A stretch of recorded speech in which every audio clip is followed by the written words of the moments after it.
Uwais Al-Qarani. Seorang laki-laki yang tidak terkenal di bumi, tapi terkenal di langit.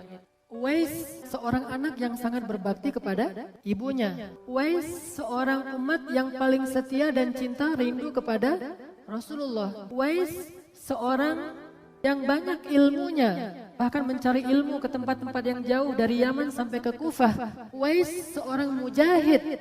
Hanya kita tidak tahu, itulah sebabnya kenapa dia disebut tidak terkenal di bumi, tapi terkenal di langit. Sedikit riwayat tentang Uwais.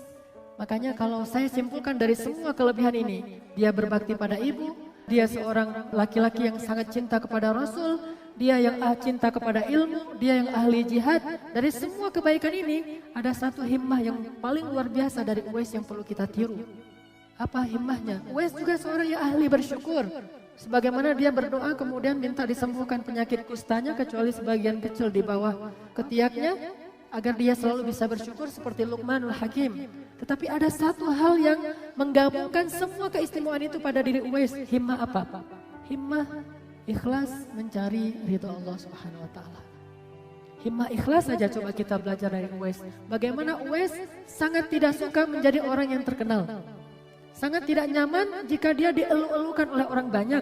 Sangat tidak nyaman jika dia disebut di mana-mana dan dibicarakan oleh banyak orang. Dia nggak nyaman dengan suasana kayak gitu. Dia lebih nyaman ketika dia berjalan di antara orang lain, tidak ada yang menoleh ke arahnya. Ketika ada acara besar, dia tidak diundang. Ketika dia melamar seorang perempuan, dia ditolak. Ketika dia berada di masjid, dia berada di antara barisan orang biasa, tidak pernah disuruh jadi imam. Sangat tidak terkenal karena dia hanya ingin kebaikan amal ibadahnya itu dibalas oleh Allah Subhanahu wa taala. Inilah obsesinya Uwais, ikhlas. Kalau kita bisa belajar obsesi ikhlas dari Uwais, himmah tentang ikhlas, ini luar biasa. Sampai Nabi bilang tentang Uwais kayak gimana? Apa kata Nabi dalam hadis Abu Hurairah? Kata Nabi, ya Abu Hurairah, sesungguhnya Allah mencintai dari makhluk-makhluknya yang bersih hatinya, tersembunyi, yang baik, rambutnya acak-acakan, wajahnya berdebu, yang kosong perutnya kecuali dari hasil pekerjaan yang halal. Orang yang apabila meminta izin kepada penguasa, maka tidak diizinkan. Jika melamar wanita-wanita yang menawan, maka mereka tidak mau menikah dengannya. Jika dia tidak ada, mereka tidak mencarinya. Ketika dia hadir, mereka tidak mengundangnya. Jika ia muncul, kemunculannya tidak disikapi dengan kegembiraan. Apabila ia sakit, mereka tidak menjenguknya. Dan apabila ia mati, mereka tidak menghadiri prosesi pemakamannya. Tapi jika Allah sudah sayang dan cinta kepada seseorang, Allah akan buat dia tetap terkenal di langit dan di bumi. Sebagaimana hadis Nabi, siapa yang himmahnya mencari dunia, maka dunia akan lari darinya, akhirat akan lepas darinya dan dia jadi hina. Siapa yang akhirat menjadi himmahnya, maka Allah berikan akhirat untuknya dan dunia datang kepadanya. Sehingga kalau Allah mencintai seorang hamba, Allah akan mengumumkan di langit kepada Jibril, ya Jibril, aku mencintai fulan, maka cintailah dia. Kemudian Jibril akan mengumumkan kepada seluruh penduduk langit, wahai malaikat dan penduduk langit, fulan, Allah mencintai fulan dan aku mencintai fulan, cintailah dia. Kemudian penduduk langit itu akan datang ke seluruh malaikat-malaikat itu datang ke bumi, memberitahu kepada seluruh penduduk bumi kecuali manusia dan jin bahwa Allah mencintai fulan, Jibril mencintai fulan, para malaikat mencintai fulan, maka cintailah dia. Sehingga bahkan ikan yang ada di laut pun mendoakan orang itu. Ini luar biasa, unik. Dan inilah yang membuat dia istimewa. Tidak mau terkenal di antara manusia. Sehingga dia tidak punya dengki. Tersembunyi, amal-amalnya itu gak ada yang tahu. Dia paling berbakti kepada ibunya, bahkan tetangganya pun gak tahu. Saking tersembunyi, gak terkenal gitu. Kan dia itu dari suku Murad. Murad ini sebuah suku yang besar di Yaman. Kemudian lebih kecil lagi, kampungnya namanya Kampung Qaran, sehingga disebut Al-Qarani. Tanya kepada orang Yaman, siapa Uwais Al-Qarani? Gak ada yang tahu di masa itu. Tanya ke yang lebih kecil lagi, yaitu suku Murad. Semua orang yang keturunan Murad ini tidak ada yang tahu siapa Uwais Al-Qarani. Tanya lagi kepada penduduk Qaran, siapa Uwais Al-Qarani, juga tidak ada yang tahu. Tanya kepada tetangganya, mereka heran kenapa kalian nanya tentang dia, dia orang biasa saja. Bahkan kami menganggapnya orang aneh, kata mereka. Saking tersembunyinya amal dia, sehingga nggak ada yang menghargai kebaikan dia. Dia paling berbakti kepada ibunya, kita tahunya dari mana? Dari wahyu yang Allah sampaikan kepada Rasulullah. Bukan dari kabar tetangganya, bukan dari orang-orang, bukan dari ibunya. Kenapa? Saking tersembunyinya. Gak ada yang tahu kecuali Allah Subhanahu wa taala yang memberitahu kita lewat lisan Rasulullah SAW. Kemudian dia juga seorang yang sangat sering membantu tetangga-tetangga yang miskin. Itu juga gak ada yang tahu kecuali kita tahunya lewat Rasulullah. Dia datang ke Madinah seorang diri. Setelah minta izin kepada ibunya, ibu saya ingin bertemu dengan Rasulullah, kangen banget dengan Rasulullah. Dia hidup beriman di masa Rasulullah, tetapi nggak pernah ketemu dengan Rasulullah, sehingga golongannya masuk kepada golongan tabi'in. Tabi'in itu orang yang ketemu sahabat, nggak ketemu dengan Rasulullah. Padahal generasi sahabat ini generasi yang sangat istimewa di mata Allah, sehingga Allah menyebut mereka dengan kalimat radhiyallahu anhum wa radu'an. Itu sahabat. Dia kehilangan itu gara-gara dia tidak sempat ketemu Rasulullah. Kangen banget dengan Rasulullah, ingin sekali bertemu dan bertatap muka dengan Rasulullah, ingin mencium tangan Rasulullah, ingin berpelukan dengan Rasulullah sebagaimana Ukasyah yang senang kulitnya bersentuhan dengan kulit Rasulullah. Ini kan sensasi-sensasi spiritual yang luar biasa yang ingin dirasakan oleh Uwais. Tapi dia nggak bisa pergi karena dia punya ibu yang buta tua. Sehingga suatu saat karena ibunya tahu betapa anaknya ini sering menangis, ingat Rasul sholawat sendiri tengah malam karena kangen sama Rasul, diizinkan juga. Tapi jangan lama-lama ya. Diizinkan tapi nggak boleh lama-lama karena ibunya nggak ada yang nemenin. Pergilah dia dengan keledainya karena perjalanannya sangat jauh, lebih dari 500 km antara Yaman ke Madinah. Sampai keledainya itu mati di tengah jalan. Tapi dia himmahnya tinggi sekali, terus berjalan sampai pingsan, ditemukan oleh penduduk Madinah, dibawa ke Madinah, dan dia bahagia ketika sadar ternyata udah ada di kota Madinah. Cari masjid Nabi, dia duduk dalam masjid, dia tunggu kapan Nabi datang, kapan Nabi datang. Ternyata Nabi waktu itu sedang di luar kota, sedang ada peperangan dan lama tidak datang-datang. Dia tunggu berhari-hari, Nabi tidak datang juga. Akhirnya dia tidak bertemu dengan Rasulullah, dia pulang dengan hati yang sangat sedih karena tidak bisa ketemu dengan Rasulullah SAW. Dia pulang lagi ke Yaman demi ibunya, dan ini pun gak ada yang tahu. Kalau dia mau, dia bisa bilang ke seluruh orang Madinah, saya ini orang yang sudah melakukan perjalanan panjang sampai keledai saya mati, saya juga pingsan demi mencari Rasulullah, saya ini paling cinta kepada Rasulullah. Dia pulang gak ada yang tahu masalah dia. Orang biasa-biasa aja, siapa sih itu gitu, udah hilang aja tiba-tiba. Ketika dia udah pulang, Nabi datang ke kota Madinah, datanglah Jibril memberitahu kepada Rasulullah. Akhirnya Rasulullah menceritakan panjang lebar tentang Uwais. Panjang banget tuh cerita tentang Uwais. Bahkan para sahabat aja sampai cemburu kepada Uwais. Ini unik, ada sahabat cemburu ke tabi'in. Harusnya kan tabi'in cemburu ke sahabat. Ini sahabat cemburu ke tabi'in. Di antara semua tabi'in yang terkenal itu kan banyak banget tuh. Hasan al-Basri terkenal dengan ilmunya. Ibnul Musayyab atau Musayyib terkenal juga. Ada Musanna. Banyak nih tabi'in yang keren, terkenal. Tapi Uwais tabi'in yang gak terkenal dengan ilmunya, gak terkenal dengan jihadnya, gak terkenal dengan apa-apa kecuali lewat hadis Nabi yang memuji Uwais habis-habisan. Tapi gak pernah bilang ada seorang tabi'in namanya Hasan al-Basri hebat. Padahal Hasan al-Basri itu luar biasa. Ada seorang tabi'in ahli hadis namanya Ibnu Musayyab hebat. Nabi gak pernah bilang itu. Nabi bilang Uwais dari Qaran al-Qarani. Kenapa? Karena hanya Allah Subhanahu wa taala yang tahu tentang amalnya, sehingga dia terkenal di langit, lalu terkenallah di antara orang-orang yang soleh. Dia pulang, Nabi cerita, tersembunyi, yang baik-baik, rambutnya acak-acakan. Maksud acak-acakan bukan gak menjaga penampilan ya. Rambutnya acak-acakan itu artinya dia miskin dan terlalu banyak tugas pekerjaannya sehingga dia gak sempat ngurus dirinya. Kerjanya itu menjaga ternak-ternak orang, terus dapat gaji sehari cuma 1 dirham. 1 dirham itu hanya untuk bisa makan berdua dengan ibunya dan sedikit tambahan beli roti untuk tetangga-tetangganya habis. Udah gajinya pas-pasan, dia masih bantu tetangganya lagi tuh. Dan gak ada yang tahu tentang itu. Wajahnya berdebu. Jadi ini menunjukkan bahwa Uwais ini orang yang sangat miskin, fakir. Wajahnya berdebu. Perutnya kosong.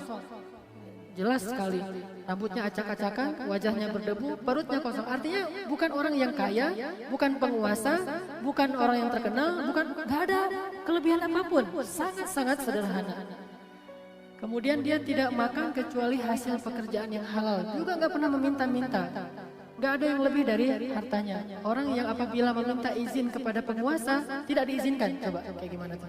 Gak punya link kemana-mana, gak punya teman. Kalau kita kan ada masalah sedikit, mungkin ada teman kita yang polisi lah atau apalah, ada Pak Alri itu, telepon Pak Alri biar gampang urusannya atau apa, atau pakai kalau kita di mobil kan pakai tanda ini militer atau apa kan, jadi orang segan gitu kan ya. Ini nggak punya lobby apapun, benar-benar orang yang dianggap hina, biasa banget. Jadi kalau dia ketemu penguasa meremehkannya, minta izin, dia ngomong nggak mau dengar, kamu nggak usah ngomong, diam. Wise, orang yang kayak gitu diperlakukan. Jika melamar, nah ini lebih menyakitkan lagi nih menurut saya nih. Jika melamar perempuan ditolak, gak ada yang mau nerima kalau dia melamar.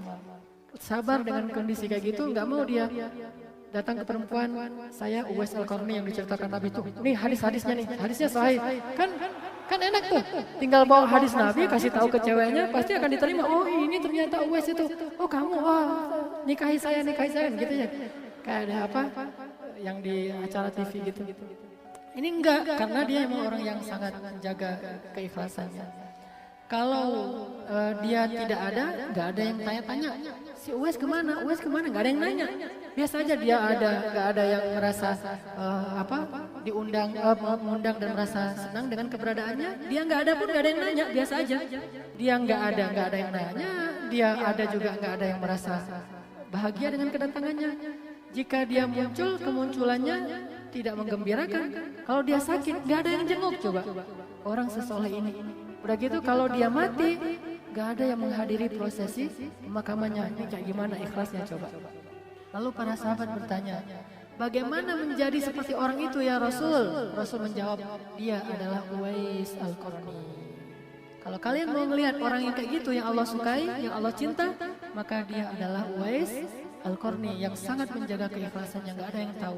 Sehingga ketika Nabi selesai memberitahu tentang ini, dia dari Qarni, dari Yaman, ternyata ada seorang sahabat, teman-temannya Uwais yang ada di sana itu mendengar cerita tentang Uwais. Akhirnya mereka pulang dengan bangga. Jadi yang bangga itu bukan Uwais, penduduk Yaman yang bangga. Coba lihat, Uwais malah khawatir dengan hadis ini. Kok ketahuan juga ya, gitu kan? Yang bangga justru penduduk Yaman, sehingga ada seorang penduduk Yaman, sahabat kaya raya, pulang ke Yaman, dia buat acara besar-besaran, dia umumkan, siapa yang bisa menemukan Uwais, saya kasih berapa ratus dinar. Uwais itu orang yang sangat luar biasa, dia adalah membanggakan penduduk Yaman, kita bangga karena ada Uwais, jadi yang bangga itu malah orang lain, bukan Uwais. Sampai akhirnya semua orang nyari-nyari Uwais, ketemulah Uwais, dihadapkanlah Uwais, diundanglah kepada orang kaya, Uwais gak mau datang. Sampai akhirnya orang kaya itu yang datang ke rumah Uwais, wah gombrang-gombrang gitu, ramai gitu ya. Tiba-tiba depan rumah Uwais kok ada kayak pawai gitu, ramai. Pas dibuka pintu oleh Uwais, ada pawai ramai bawa dinar, dirham, emas, perak segala macam, diserahkan semuanya kepada Uwais. Jadi bahasa kita mah cari muka. Sekarang kan jadi pengen jadi orang dekatnya orang terkenal gitu kan ya. Dia pengen jadi orang dekatnya Uwais. Dia luar biasa memberikan hadiah kepada Uwais. Uwais malah bertanya, ada apa ini? Kemudian kata mereka, ya Uwais, engkau lah yang disebut Rasul segala macam. Dia sebutkan hadisnya. Uwais menangis kemudian mengatakan, ayo kita nikmati hidangan ini bersama-sama. Semuanya makan tapi dia diam-diam ternyata gak makan. Setelah selesai itu orang-orang udah pada pulang, tiba-tiba dia lenyap. Ketahuan bahwa dia udah mulai terkenal, hilang. Coba gimana, hebat ya. Sejak dia terkenal malah lenyap, kayak ditelan bumi, hilang, gak ada lagi tuh. Sehingga orang tanya, mana Uwais? Ada yang pengen didoain, ada yang pengen belajar, ada yang pengen bareng dengan dia. Gak tahu lagi, sejak saat itu Uwais pindah dengan ibunya, gak tahu di mana tempatnya. Tiba-tiba baru muncul lagi nanti di zaman Umar jadi khalifah. Baru muncul lagi, lenyap entah berapa tahun tuh. Hilang aja dari peredaran, orang gak tahu kemana dia pergi. Ini Uwais. Akhirnya Rasulullah bilang kepada Umar dan Ali, dua orang sahabat yang kita tahulah kualitasnya ini udah nggak diragukan lagi nih, siapa Umar, siapa Ali. Dan Umar dan Ali ini lebih istimewa daripada Uwais. Tetapi Rasul nyuruh Umar dan Ali belajar kepada Uwais dan minta doa dari Uwais. Coba kayak gimana? Kalau kamu ketemu dengan dia ya Umar, ya Ali, minta supaya dia mendoakan dan meminta ampun untuk kalian. Kenapa? Karena sesungguhnya kata Rasul, nanti di hari kiamat di padang mahsyar semua orang-orang beriman dipersilakan masuk ke dalam surga. Lalu ketika Uwais lewat di pintu surga, dia dicegat oleh malaikat. Wahai Uwais, sesungguhnya Allah memberikan kesempatan untukmu menyelamatkan manusia sebanyak suku Murad dan sebanyak suku Qaran. Jadi entah berapa ribu orang bisa diselamatkan oleh Uwais, sehingga dia nggak boleh masuk surga dulu. Balik lagi ke padang mahsyar, cari orang yang soleh-soleh, yang ikhlas, yang punya kesamaan dengan Uwais, sebanyak suku Murad dan sebanyak suku Qarani. Ini saking istimewanya Uwais. Makanya kata Rasul, kalau kamu ketemu Uwais, minta doa dari dia. Minta dia istighfar untukmu, wahai Umar dan Ali. Hingga suatu saat ketika Umar jadi khalifah di musim haji, Umar menemui jamaah haji dari Yaman. Lalu dia tanya, di mana orang-orang Yaman yang dari suku Murad? Dikumpulkan dari suku Murad. Ketika dikumpulkan dari suku Murad, ditanya, siapa di antara kalian yang berasal dari Qarani? Dikumpulkan lagi jadi lebih sedikit. Lalu Umar bertanya, adakah di antara kalian bernama Uwais? Seorang laki-laki tua mengatakan, ada. Tetapi dia orang biasa banget, wahai Amirul Mukminin. Kenapa Anda mencari dia? Dia nggak tahu nih, udah lupa dengan cerita yang dulu. Dia orang biasa banget, bahkan kami menganggap dia orang aneh. Kata Umar, di mana dia? Kami suruh dia untuk menjaga onta dan kuda-kuda kami di Arafah. Coba bayangin. Gak masuk ke kota Mekah, saking biasanya dia gak masuk dalam rombongan. Wes, kamu gak usah ikut-ikutan, biar kami aja pergi. Jadi kamu tungguin ya onta-onta kami sama. Bayangin orang paling mulia disuruh jadi penunggu onta dan kuda. Coba kayak gimana? Ikhlas banget kan? Ya udah dia tungguin tuh onta mereka, kuda mereka. Sehingga ditanya, mana Uwais? Dia lagi di Arafah nungguin onta dan kuda kami. Akhirnya Umar mengatakan, kalian tidak tahu. Seandainya kalian tahu siapa dia, kalian tidak akan mengatakan demikian. Pergi langsung Umar dengan Ali kepada Uwais. Uwais lagi sholat di Arafah. Kemudian ketika selesai sholat, Umar dan Ali memberi salam dan Uwais menjawab salam. Kemudian Umar mengatakan, apakah engkau Uwais Al-Qarani? Ya, kata Uwais. Apakah engkau orang yang diceritakan Rasul punya penyakit kusta kemudian sembuh kecuali sebagian kecil? Ya, kata Uwais. Diperlihatkan, oh ini buktinya. Akhirnya Umar langsung memeluk Uwais. Dia tahu kedudukan Uwais. Dipeluk sama Umar, Ali memeluk Uwais. Kemudian berdua orang ini bilang, ya Uwais, berdoalah, mintalah ampunan kepada Allah untuk kami. Uwais mengatakan, ya Allah, ampunkanlah Umar, ampunkanlah Ali. Coba kayak gimana? Ampunkanlah Umar, ampunkanlah Ali. Karena emang doanya mustajabah, pasti diterima oleh Allah. Kemudian kata Umar, setelah selesai haji ini kamu mau kemana Uwais? Kata Uwais, saya mau ke Kufah, mau mencari ulama belajar di Kufah. Kata Umar, kalau gitu terimalah ini hadiah dari saya, beberapa dinar untuk perjalanan kamu. Kata Uwais, ya Amirul Mukminin, di tangan saya masih ada 4 dirham sebagai gaji atas jerih payah saya menjaga kuda dan onta-onta orang Yaman. Mereka kasih saya 4 dirham. Saya nggak tahu apakah saya sempat memakai 4 dirham ini atau saya malah meninggal dulu sebelum 4 dirham ini habis.